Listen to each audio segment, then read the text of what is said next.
Welcome back to another technical deep dive here in the Debug Zone. Today we're tackling a big question and breaking it down with insights from other users. Hopefully this clears up some misconceptions and helps you get the answer you need.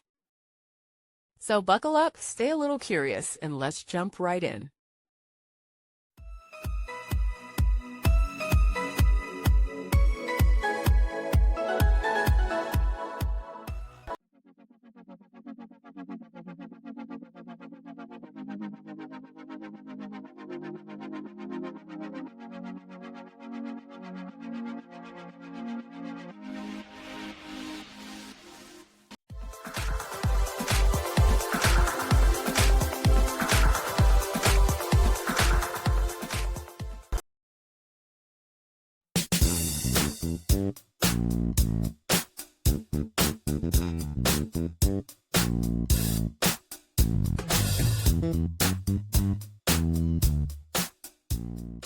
And that's a wrap.